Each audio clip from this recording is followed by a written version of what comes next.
Mhashamu Askofu Mkuu wa Jimbo Kuu la Dodoma,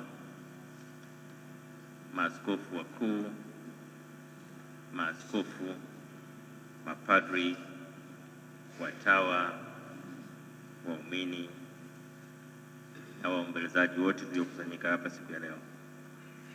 Nitumie nafasi hii kwa kifupi sana, kwanza kwa heshima kubwa na unyenyekevu mkubwa kuwasilisha kwenu salamu za pole kutoka kwa Mheshimiwa Rais wa Jamhuri ya Muungano wa Tanzania Daktari Samia Suluhu Hassan, ambaye amenituma niwafikishie salamu za pole kwa kanisa pamoja na familia ya marehemu.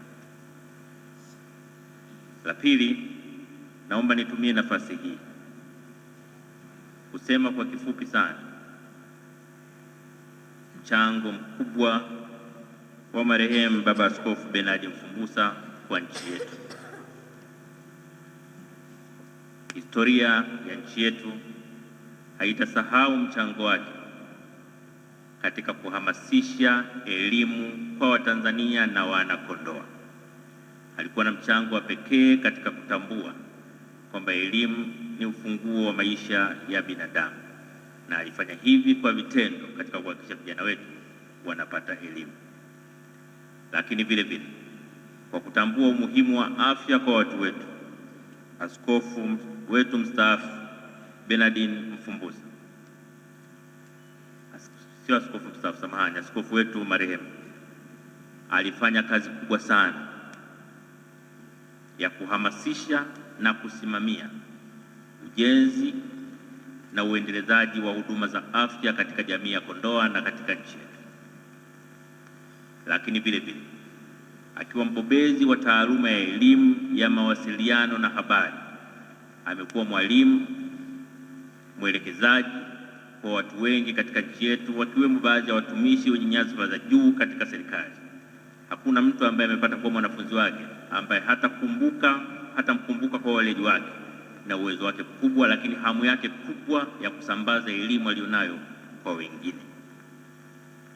Lakini kubwa kuliko yote, marehemu Askofu Bernard Mfumbusa alikuwa kiungo cha pekee kati ya Kanisa Katoliki, madhehebu mengine ya Kikristo, lakini pia madhehebu mengine ya Kiislamu na dini zingine mbalimbali. Anakumbukwa kwa kutaka dini zote zifanye kazi kwa kuheshimiana, kwa kushirikiana na kwa kupendana.